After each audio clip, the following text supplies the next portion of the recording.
Where is your husband? There. There. The work. Do you have a husband? Work. He's working. There. But why you told me no husband? Coconut pilot. My husband is coconut pilot. Coconut pilot? How? Is he climbing to coconut tree? Coconut. Oh. You told her, yeah, there. Is he climbing to you at night? Yes. Every day and night. Is he talented? Yeah. And do you have a husband too? Husband. Where is he? Kanang mo panday ba? Working. Everybody have a husband. Huh? You have to? There in the farm. He is working in the farm. Kanang say Yung kanang Oh, you are lucky woman. rice. right. You are lucky woman. Not everybody have a husband. Yeah. And sometimes I am talking. They say we don't have, but we are single mom. Yes, mostly single mom. But you have. You are lucky. Okay. Evet, şunun ne olduğunu sordum. Kokonat şarabı diyorlar. Yani Hindistan cevizi şarabıymış. Şöyle bir yudum deneyelim, ne olacak yani. Evet, tadı fena değil arkadaşlar, güzel. Kokonat şarabı. Her şeyin şarabı oluyor demek ki yani.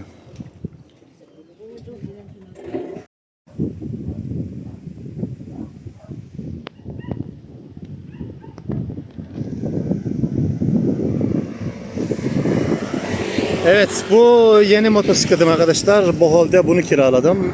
Bu sefer yine aynı motosikletin siyahını kiraladım. Daha önce 2 tane kırmızısını kiralamıştım. Bu yol boyunca şu satıcılardan çok var. Böyle balık satıyorlar genellikle.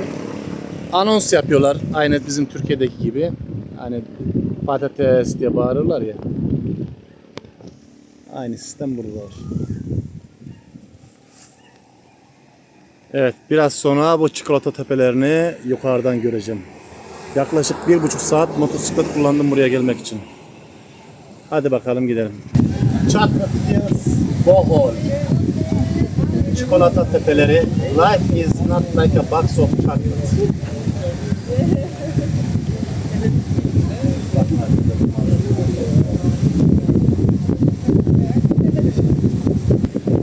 Herkese selamlar arkadaşlar. Şu an Bohol'de çikolata tepelerinin önündeyim. Buraya yıllar önce internette Filipinleri araştırırken görmüştüm arkadaşlar ve güzelliği karşısında büyülenmiştim. Bir gün mutlaka orayı ziyaret etmeliyim demiştim.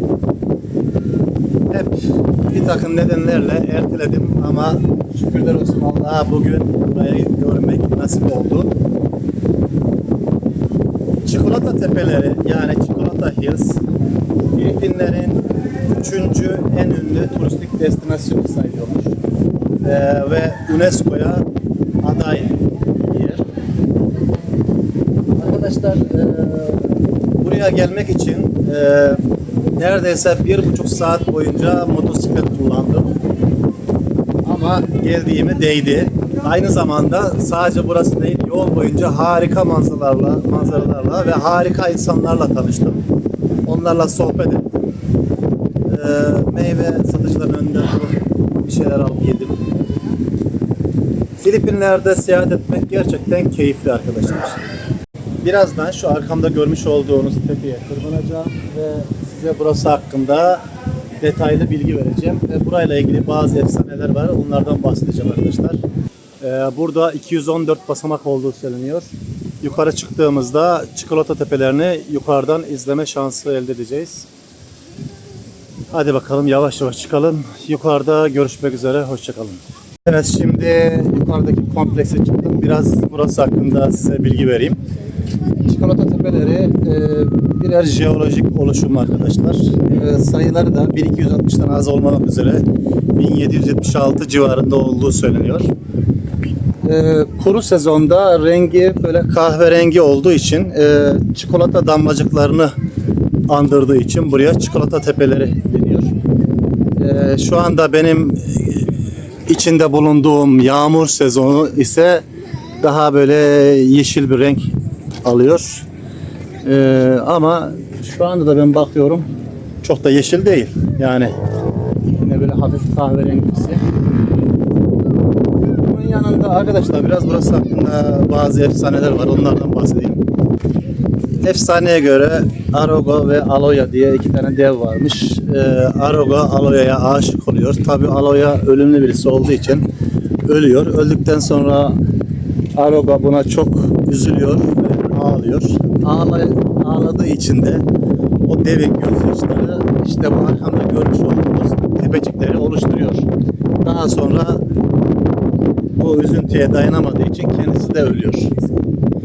Bir başka efsane ise iki tane dev kavga etmişler. O kadar şiddetle kavga etmişler ki birbirlerine işte kum ve taş fırlatmışlar.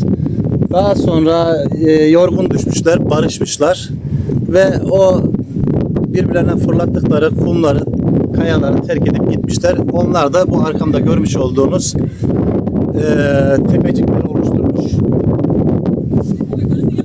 Burası hakkındaki anlatacaklarım bu kadar. Burası aynı zamanda UNESCO Dünya Miras listesinde aday olmak üzere gösterilmiş bir yer. Yani bugüne kadar gezdiğim ülkelerin içinde gördüğüm en enteresan turistik yerlerden birisi diyebilirim. Çok sayıda bu şekilde tepe var ve motosikletle buraya gelmek için arkadaşlar 1,5 saat boyunca motosiklet kullandım. Dağ yolundan kullandım motosikleti.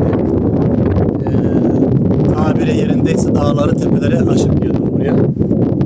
Ama çok keyifli bir yolculuktu. Yol boyu Hindistan cevizi ağaçları, muz ağaçları ve pirinç tarlalarının arasından geçerek buraya geldim. Yolda yerel insanlarla sohbet ettim. Çok keyifli, güzel bir yolculuk oldu benim için. Güzel bir anı oldu. İyi ki gelmişim. Umarım siz de bir gün burayı ziyaret edersiniz. Aynı mutluluğu yaşarsınız. Anlatacaklarım, Çikolata Tepeleri ile ilgili anlatacaklarım bu kadar arkadaşlar. Umarım videoyu beğenmişsinizdir. Hepinize iyi seyirler. Hoşça kalın.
Evet, Chocolate Hills'e elveda demenin vakti geldi. Umarım tekrar ziyaret etme şansına nail olurum. Umarım videoyu beğenmişsinizdir arkadaşlar. İzlediğiniz için teşekkür ederim. Şimdi bir sonraki durağımız eğer vaktimiz kalırsa Tarjir Maymunu çiftliğini ziyaret edeceğiz ve Lobok Nehri'nde Yemekli tekne turuna katılacağım. Eğer ki vaktim olursa olmazsa yarın deneyeceğim.